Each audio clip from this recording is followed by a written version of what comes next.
Graça e paz, meus irmãos, um bom dia, a paz do Senhor a todos, mais um dia, mais uma oportunidade de nós nos aproximarmos desse Deus, de meditarmos a sua palavra.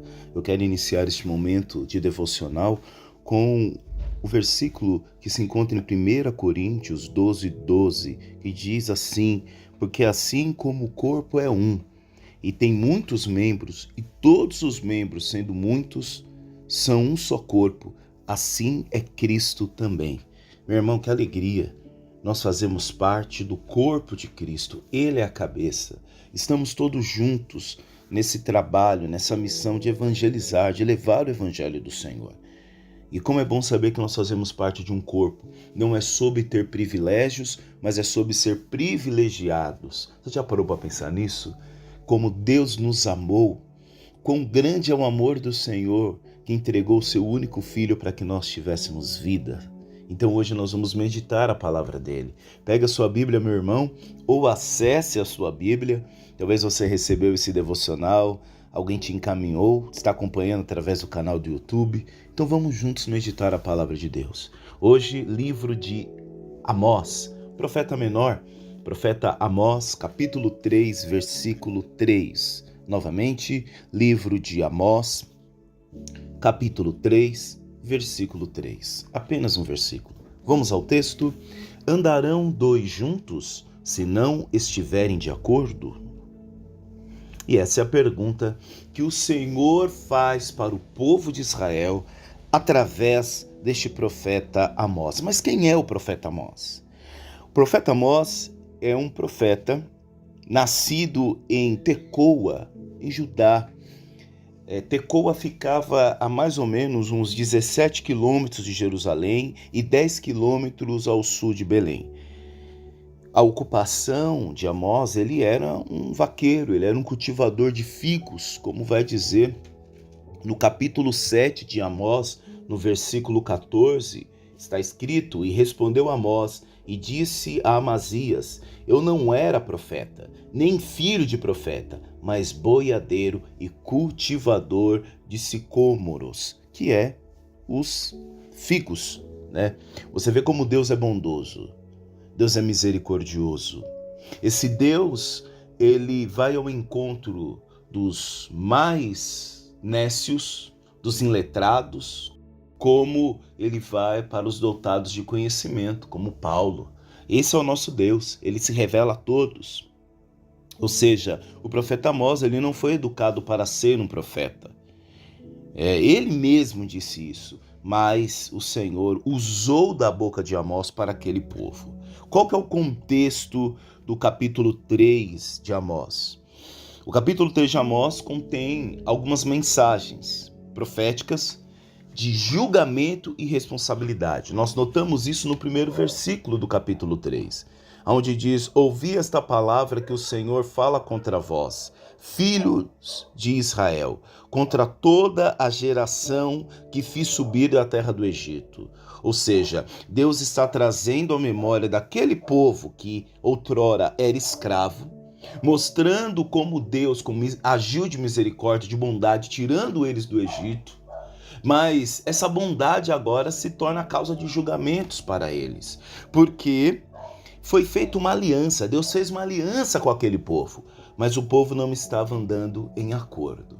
É muito interessante porque Atos dos Apóstolos, capítulo 2, o versículo 1, os irmãos conhecem esse texto, que é a descida do Espírito Santo, a vinda do Espírito Santo, inicia com um versículo que tem relação com o assunto que nós estamos falando hoje. Porque o versículo 1 do capítulo 2 de Atos dos Apóstolos diz o seguinte: e cumprindo-se o dia de Pentecostes, estavam todos reunidos no mesmo lugar. Ou seja, nós vemos uma concordância entre os discípulos. Ou seja, os discípulos estavam reunidos em um propósito. Um propósito. Não sabia qual horário iria acontecer, qual momento iria acontecer, mas tinham-se a certeza, porque foi o que Jesus havia dito: ficai em Jerusalém até que vós sejam revestidos do Espírito Santo. E foi o que aconteceu. Então nós já começamos a entender algo importante. Não há manifestação de Deus se não houver concordância. O primeiro versículo que nós abrimos este devocional, o versículo de Coríntios, 1 Coríntios 12, falava de um corpo, falava de uma unidade.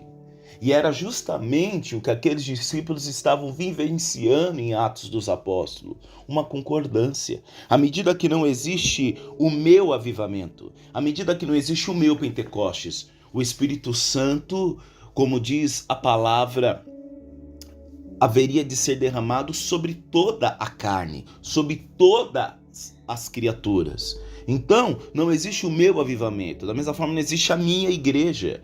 Cristo trabalha conosco. A igreja é um compilado de dons, de talentos. É muito interessante isso. O acordo. Andarão dois juntos se não estiverem de acordo? Meu irmão, pensa. Jesus chama 12 homens do seu tempo, diferentes uns dos outros, criados de forma diferente. Veja que Jesus chama um publicano para trabalhar ao lado de um pescador, no caso Pedro. E nós sabemos que os publicanos, eles trabalhavam para o Império Romano e eles eram odiados pelo povo judeu, porque eles cobravam a mais nos impostos. E quando Jesus chama o seu grupo, visto que um rabino, na época de Jesus, ele podia discipular no máximo 70 discípulos. Isso durante a vida dele. E eram os discípulos, que escolhiam o mestre. E aqui nós vemos o inverso, Jesus chamando seus discípulos, ele escolhendo. E aí ele escolhe um publicano para ficar do lado, de um zelote. Olha que coisa. Aí ele chama um que tem problema de caráter, que era ladrão, que era Judas. O que isso significa? O que você está querendo dizer? Eu estou querendo dizer que muitas vezes nós só queremos andar com quem está de acordo com as nossas ideias. Muitas vezes nós só queremos andar com quem pensa igual a nós. É mais fácil, E aqui que está a grande questão. Aqui não é sobre você andar com quem está de acordo com a sua vontade, mas é sobre você converter o seu coração ao outro. Não existe a igreja perfeita. Não existe, aliás, fazendo um bom paralelo, não existe família perfeita, então não existe igreja perfeita. Igreja não é lugar de você ir lá e ter o seu ego correspondido, ter a sua vontade correspondida no outro. Igreja não é lugar de você ter a sua expectativa correspondida no outro. Aliás, a fé não tem nada a ver com expectativa. A fé tem a ver com certeza. Mesmo que não vejamos, mesmo que não estamos enxergando, fé é certeza. Então, muitas vezes nós queremos estar rodeados de pessoas que comportam o mesmo discurso. Mas não é também sobre descartar o outro. Tem algo muito interessante no texto bíblico acerca de Paulo. O momento que Paulo tem uma pequena desavença com Barnabé. Em Atos dos Apóstolos, capítulo 15, versículo 36, nos relata um ocorrido. Alguns dias depois, disse Paulo a Barnabé: tornemos a visitar nosso irmão por todas as cidades em que já anunciamos a palavra do Senhor para ver como estão. E Barnabé aconselhava que tomassem consigo João, chamado Marcos. Mas Paulo parecia razoável que não tomasse consigo aquele que desde a Panfilha se tinha apartado deles e não os acompanhou naquela obra. E tal contenda, olha a palavra, versículo 39 do capítulo 15 de Atos, e tal contenda. E aí os irmãos acham que no meio da igreja não há contenda. Claro que há contenda, claro que há discussões. O que não pode ter é falta de respeito. O que não pode ter é ofensas. Mas discussões de ideias, isso irá acontecer. Meus irmãos, nós somos criados de formas diferentes uns dos outros, temos costumes diferentes. É óbvio que quando nos juntarmos vai haver divergências de ideias, vai haver divergências de costumes. Mas nós temos que entender que nós somos um corpo e o que nos une é muito maior do que as nossas diferenças. Como foi dito no início desse devocional, nós somos um corpo. É Cristo que é o ponto de concordância de nós estarmos juntos. Meu irmão, o zelote não se dava com o publicano. Tinha um ladrão ali no meio, mas quem era o ponto basilar? Quem era o eixo que unia a todos? Era Cristo Jesus. E assim precisa ser nós. No versículo 39, há uma contenda entre esses dois homens de Deus, Paulo e Barnabé. E olha que contenda, desculpa aqui o que eu vou dizer, mas que contenda bonita, né? Por quê? Porque Paulo, né, ele queria voltar nas cidades a qual ele já tinha anunciado o evangelho para ver como eles estavam. Barnabé queria que João Marcos o acompanhasse. Olha, meus irmãos, quisera que toda igreja tivesse esse tipo de contenda. Olha a preocupação de Paulo. Até para brigar, os irmãos aqui estavam preocupados com o evangelho. Agora, notem quais são os pontos de discussão hoje das igrejas. Notem quais têm sido os motivos pelo qual temos brigado com os nossos irmãos, com os nossos familiares. Motivos fúteis. E aí no versículo 39, essa contenda acontece, vai dizer, e tal contenda houve entre eles, que se apartaram um do outro. Barnabé, levando consigo Marcos, navegou para Chipre. Olha que coisa. Até depois de uma discussão, Barnabé leva Marcos para Chipre e Paulo vai para outra região, ambos para evangelizar. Até nisso. Hoje em dia o irmão briga, ele vai embora da igreja. Né? Hoje em dia a gente briga, discute, e quem paga é a igreja, quem paga é o corpo de Cristo. Ou seja, Cristo não fez nada, meu irmão, para que nós o abandonássemos no meio de uma missão. Mas nós, por qualquer, às vezes, divergência de ideias, abandonamos. Só que você pode dizer, Vinícius, então, mas você falou que esse versículo é um convite para nós convertermos o nosso coração ao outro. Mas aqui Paulo não quis caminhar junto. Paulo foi para uma direção e Barnabé foi para outra. Será mesmo? Tem um texto que resolve essa contenda, porque essa contenda ficou em aberto. Aí os irmãos podem dizer, nossa, mas houve uma briga, uma discussão e não foi resolvida?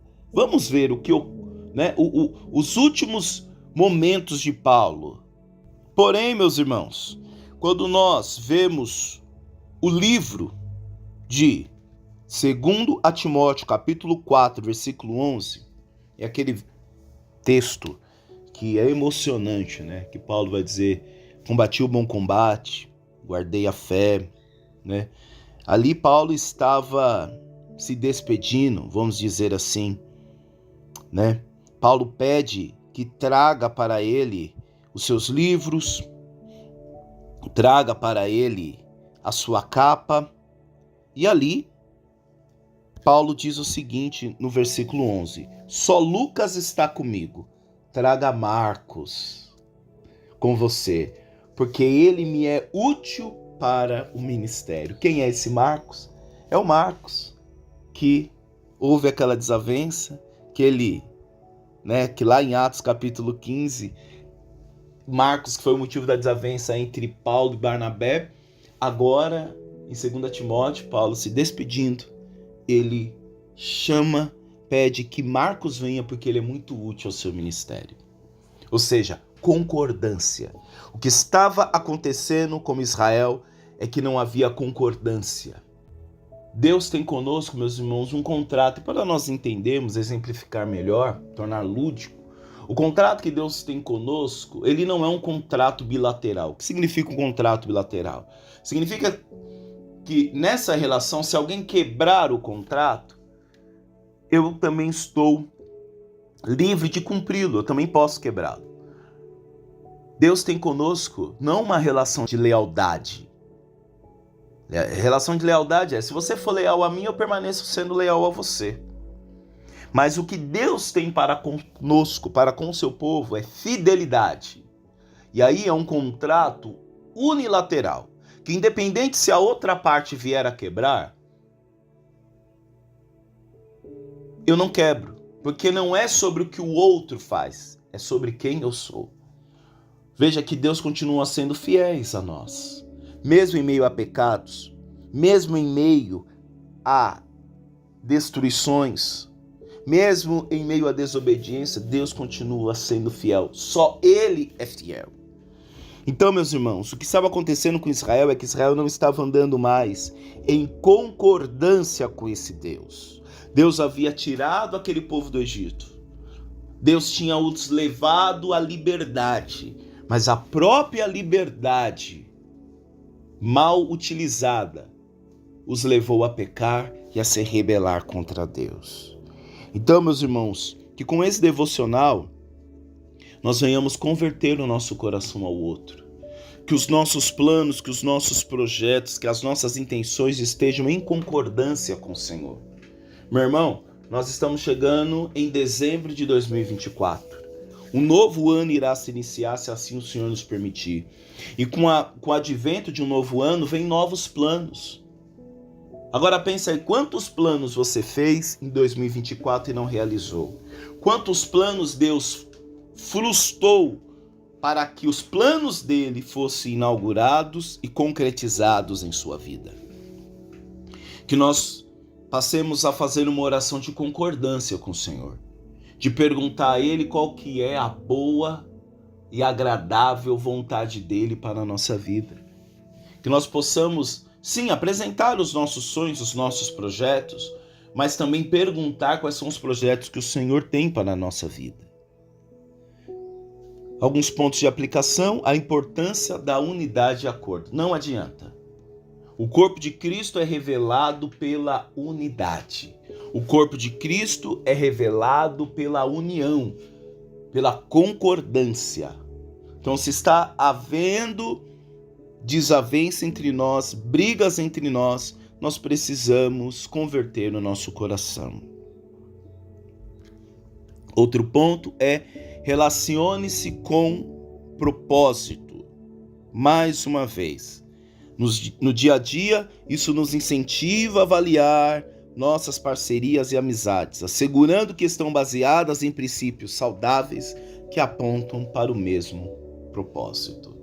Não se una com pessoas que não têm o mesmo propósito. Você que está pensando em namorar, em noivar, até casar, pense bem, meu irmão. Analise se essa pessoa está no mesmo propósito que o seu. Você ainda tem tempo, meu irmão, de noivar, até de casar. Depois, não vá usar isso de pretexto para um divórcio. Pense bem, analise os propósitos em tudo na nossa vida. Em tudo na nossa vida. Tem pessoas que estão lá no 3º ano de faculdade, desiste de falar: não era isso. Analise o propósito.